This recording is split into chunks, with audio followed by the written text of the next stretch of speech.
Hello. साहब आपकी आवाज आ रही है लेकिन स्क्रीन पे शो नहीं हो पा रहे हैं आप। ओके। मेरी तरफ से वीडियो हाँ, ऑन है। फुल कीजिए और मेरी तरफ वॉइस से वीडियो ऑन है।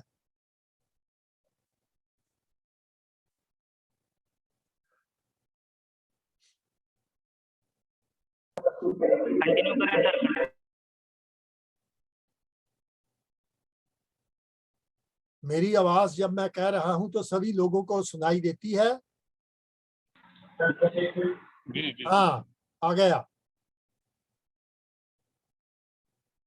जब आप मुझे कहेंगे तो मैं बोलना शुरू कर दूंगा।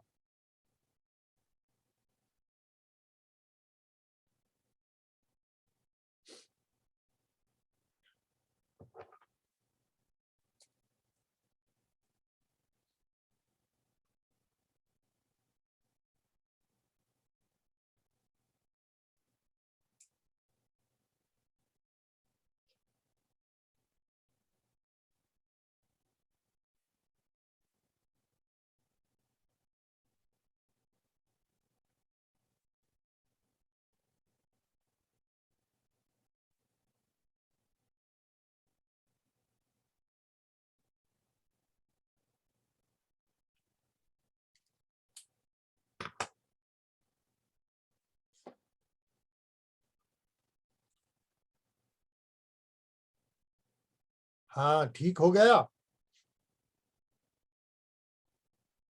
Just 1 minute sir, just. कोई बात नहीं, टेक इट इजी।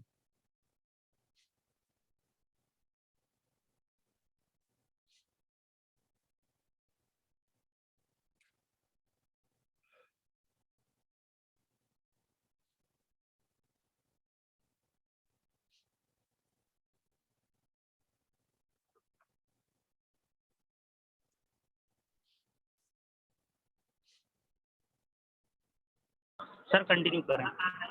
हेलो। मैं मेरी आवाज सुनाई दे रही है?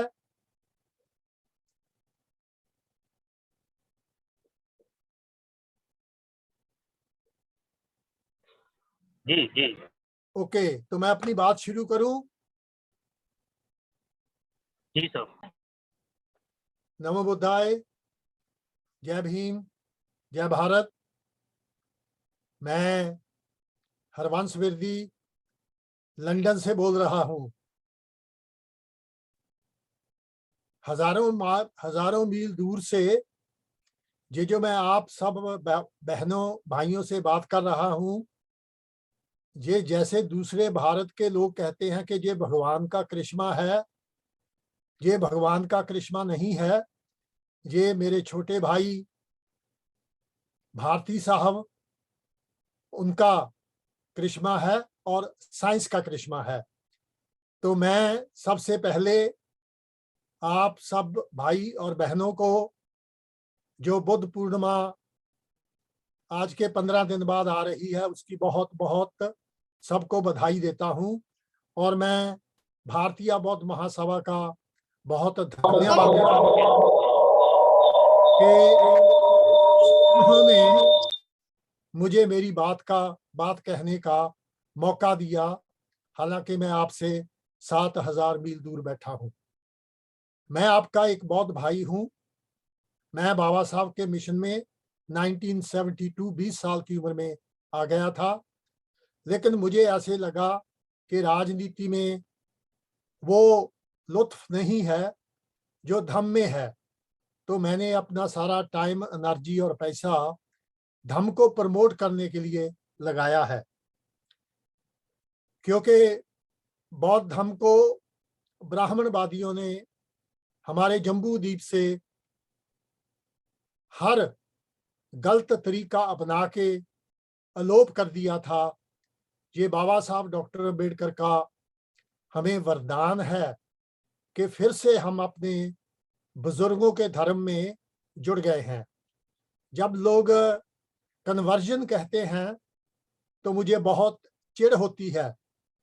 कन्वर्जन तब होगी अगर हम एक धर्म को छोड़ के दूसरे धर्म को अपना रहे होंगे। आज भी नॉर्थ इंडिया में हमारे लोगों में बहुत से रीति रिवाज जो है वो बौद्धों के है, क्योंकि हमें हमारे बुजुर्गों के लिए एजुकेशन के दरवाजे बंद कर दिए। उनको पता नहीं था कि हम कौन से रिचुअल्स एंड ट्रेडिशन कर रहे हैं।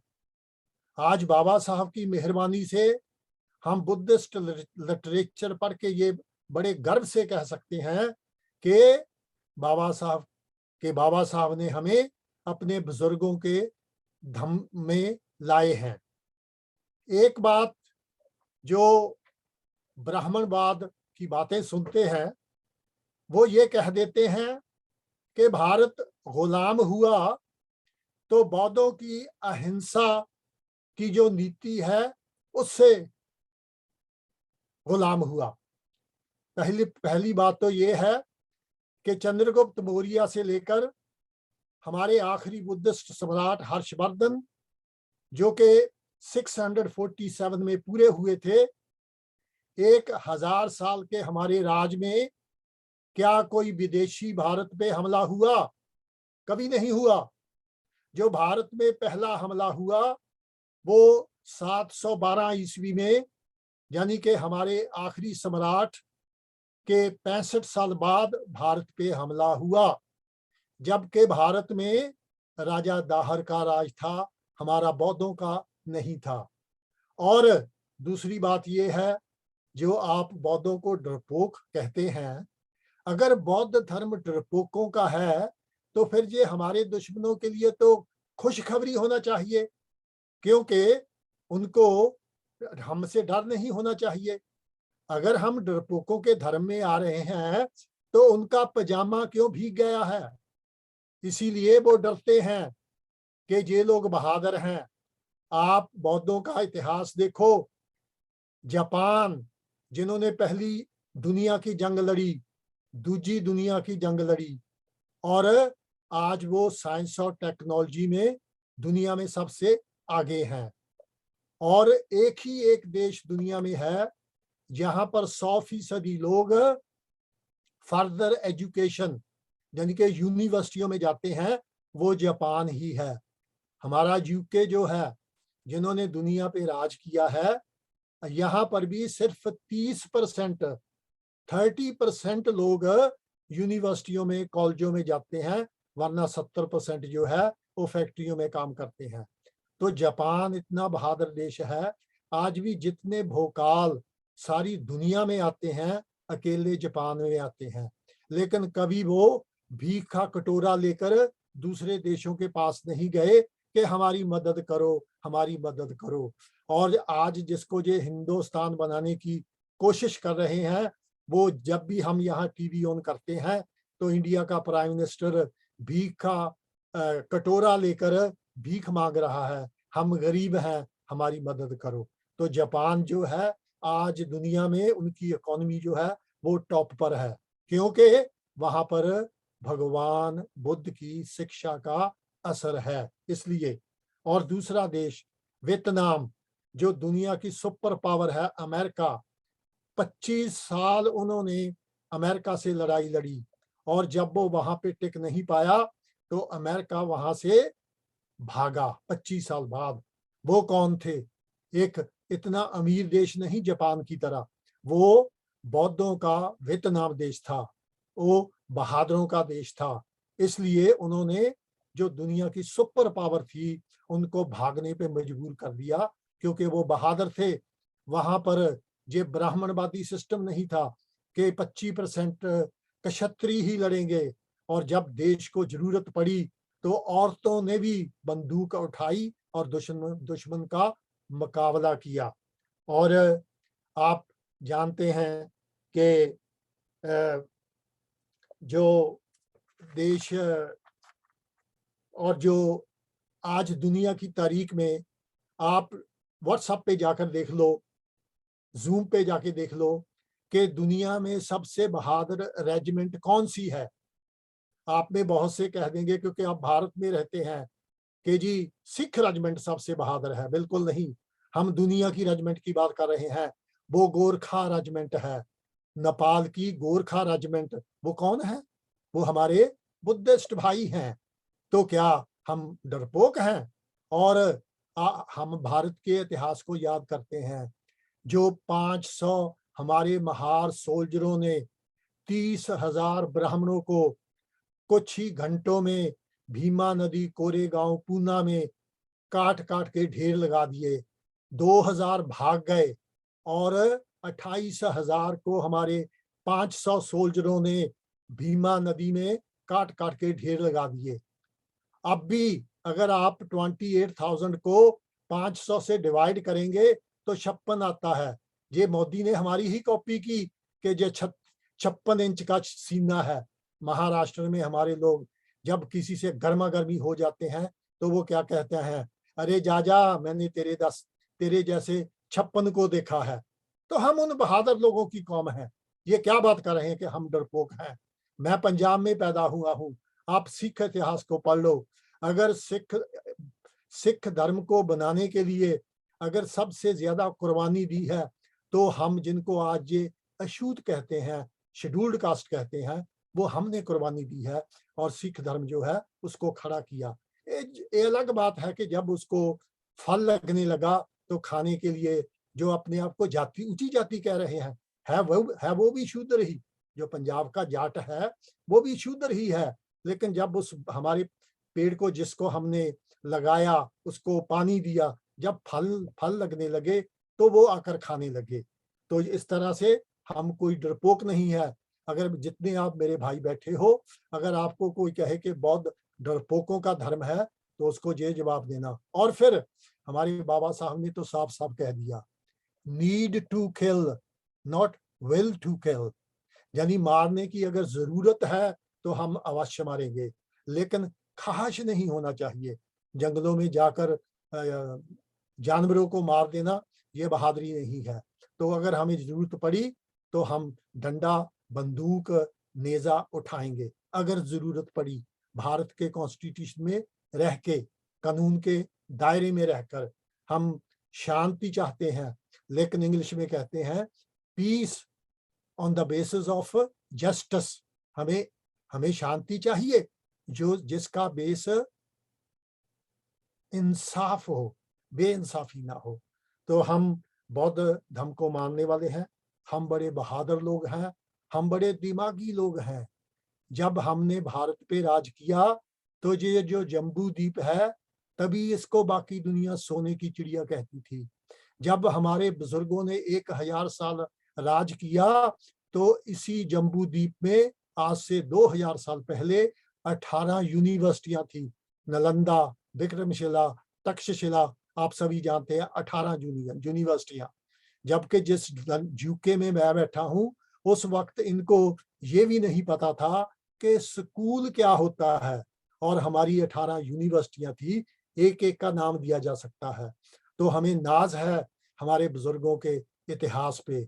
आर्ट में भी अजंता अलोरा, आज जो यहाँ लोग बैठे हैं, आप अगर अपने आज से 20-25 साल पहले के फोटो देखोगे तो उनका जो कलर है, जो रंग है, वो फीका पड़ गया है। लेकिन आप अजंता केव्स में जाकर देखोगे कि वहां जो कलर पेंटिंग है वो उसी तरह है जैसे हमारे बुजुर्गों ने 1800-1900 साल पहले बनाई थी। तो हम लोग बड़े दिमागी हैं। उसका एग्जाम्पल एक ही काफी है कि भारत का कॉन्स्टिट्यूशन जब लिखने की बारी आई, पंडित जवाहरलाल नेहरू का बाप मोतीलाल, श्यामा प्रसाद मुखर्जी, के.एन. मुंशी, इन्होंने कोशिश की लेकिन 5-10 सफे से ज्यादा लिख नहीं पाए। तो फिर इनको हमारे पिता बाबा साहब डॉक्टर अम्बेडकर ही, जब दिमाग का काम करना था तो हमारे बाबा साहब डॉक्टर अम्बेडकर ही मिले, कोई और उसको लिख नहीं पाया। तो हम किसी तरह भी दुनिया में किसी से कम नहीं है, खास करके ये ब्राह्मणों से। इनसे तो हमारा दिमाग भी बहुत ऊंचा है। बहादुरी की बातें तो मैंने आपको इतनी बता दी है। तो आप लोगों को अपने आप को कभी भी इन्फीरियर नहीं समझना। हम भगवान बुद्ध की संतान है, हम चंद्रगुप्त मौर्य की संतान है, हम बहुत बहादुर लोग हैं, हम बहुत दिमागी लोग हैं। तो हमें किसी तरह से डरना नहीं चाहिए। और बाबा, मैं तो ये कहता हूं कि जैसे आप लोग वहां बैठे हैं, मैं तो 14 साल की उम्र में लंदन आ गया था।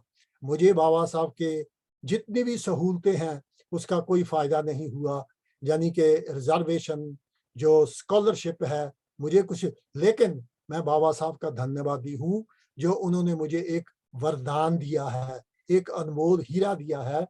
वो क्या है? मेरे बुजुर्गों का बौद्ध धम्म।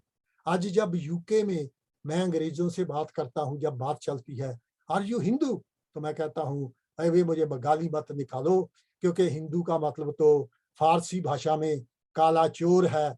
मेरा तो रंग भी बहुत फेर है, मैं काला चोर नहीं हूँ, मैं तो बुद्धिस्ट हूँ। तो वो उनकी पहली लाइन क्या होती है?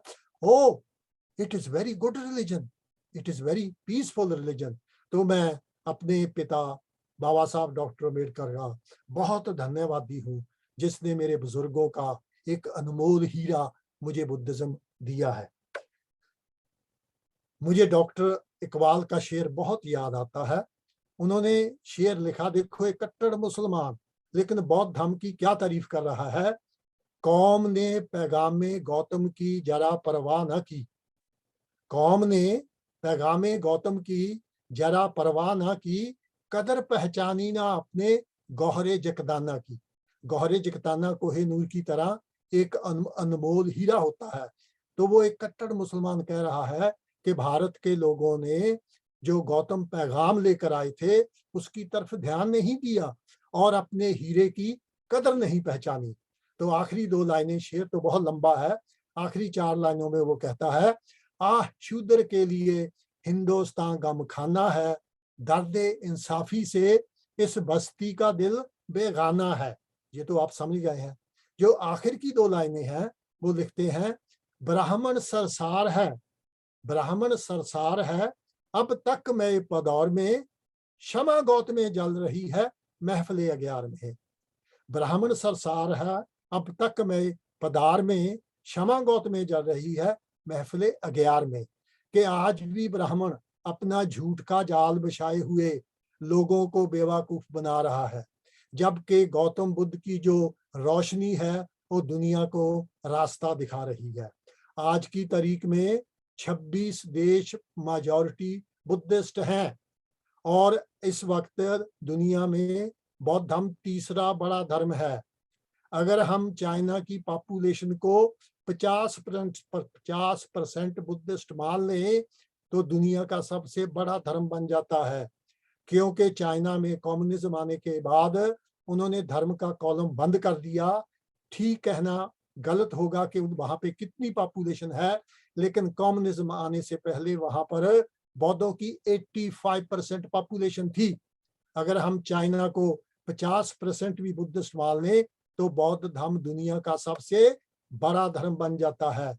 तो हम कोई अरे गहरे नथु खैरे नहीं है, हम दुनिया में सबसे बड़े हैं और हमारी ताकत है। मैं बात कर रहा था बौद्ध धर्म की कि क्षमा गौत में जल रही है महफिल अंगीवार में। जिन लोगों ने हमारे ऊपर 200 साल राज किया, जिनके बीच में बैठा हूं, अंग्रेज, ये सेकुलर है। सेकुलर मीन सेकुलर, भारत की तरह नहीं, भारत भी सेकुलर है, लेकिन जब फाइटर जेट आता है तो ब्राह्मण नारियल फोड़ रहा है। क्या ये सेकुलर हुआ? अगर ब्राह्मणों का किया जा रहा है तो बाकी धर्मों का क्यों नहीं किया जा रहा? तो यहाँ पर अंग्रेजों ने अपना पैसा खर्च के, हमारे लंदन से 60 मील दूर है मेल्टन कीन, मैं बहुत ज्यादा डिटेल में नहीं जाऊंगा, इनको एक नया शहर बसाना था 1980 में। तो इन्होंने उस शहर में आर्किटेक्ट के कहने पर एक झील के किनारे जापानीज स्टाइल का पीस पगोडा बनाया, 26 एकड़ जमीन देकर, 26 एकड़ जमीन देकर उन्होंने पीस पगोडा बनाया। और हमारे लंदन में रिवर थेम्स के किनारे एक पीस पगोडा बनाया गवर्नमेंट के खर्चे पे। और ये सभी लंदन में, यूके में किया गया है। जो अंग्रेज हैं वो बौद्ध धर्म को फॉलो कर रहे हैं। तो हमारे भाई जो जिनको ब्राह्मण ने अछूत बनाया है वो किस बात का इंतजार कर रहे हैं? क्या अभी तक हमने ब्राह्मणों से अनफ जूते नहीं खाए? तो हमें बगैर सोचे समझे हमें बाबा साहब के मार्ग पे चलना चाहिए। हमें बौद्ध धर्म जो हमारे बुजुर्गों का धर्म है उसको बनाना चाहिए। मैं आखिरी बात कह के अपनी बात खत्म कर दूंगा, क्योंकि मेरे जैसे और भी अपनी बात कहने वाले हैं कि ये जो बात चल रही थी डरपोक की, बाबा साहब ने हमें शेख करने के लिए, एक मैं बात बताता हूं, जब बाबा साहब दिल्ली में थे तो एक आदमी आया बाबा साहब के पास, गिड़गिड़ा के रोने लगा और कहने लगा, बाबा साहब जो गांव के जिम्मेदार हैं, जो अमीर हैं, उन्होंने मेरी बेटी की इज्जत लूट ली। तो बाबा साहब गुस्से में आ गए, तेरी जमीर मरी हुई है, तेरी बेटी की इज्जत लूटी है और तू इतनी दूर चल के मेरे पास आ गया, तूने कुछ क्यों नहीं किया? अगर तू कुछ करता, अगर तेरी ये जमीर जागती होती, अगर तू कुछ करके दिखाता तो मैं तेरे लिए कुछ करता। अब मैं तेरे लिए क्या करूं जब तेरी ही जमीर मरी हुई है? उस आदमी की जमीर जाग गई, वो वापस गया और वापस जाकर 3-4 दिन बाद आके उसने बाबा साहब को कहा कि मैंने, जिन लोगों ने मेरी डॉटर का रेप किया था, मैंने उसका कत्ल कर दिया है। बाबा साहब ने गले लगाया और कहा कि अब मैं तेरे लिए कुछ करूंगा, तुम्हें कुछ भी नहीं होगा। तो ये मैंने इसलिए कहा है कि हमें अपनी सोई हुई जो जमीर है वो जगाना चाहिए। और हम भगवान बुद्ध की संतान हैं, हम बाबा साहब की संतान हैं, हम मौर्य वंश की संतान हैं। आखिर में अगर मेरा नाम आप विरदी वर्धन कहो तो मैं वर्धन बन जाता हूँ। सियारी बिहारी का फर्क है। तो मैं भी अपने आप को हर्षवर्धन की संतान समझता हूँ, हम राजाओं की संतान है। थैंक यू वेरी मच मुझे सुनने के लिए, और भारती साहब का, भारतीय बौद्ध महासभा का बहुत बहुत धन्यवाद मुझे मौका देने के लिए। Thank you very much.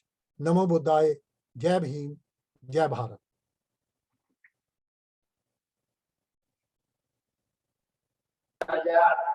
बहुत साधुवाद साहब, आपने हमें लंदन से सभी को संबोधित किया। आपका बहुत बहुत साधुवाद, बहुत बहुत धन्यवाद। नमो बुद्धाय, थैंक जय यू, भीम। Thank you.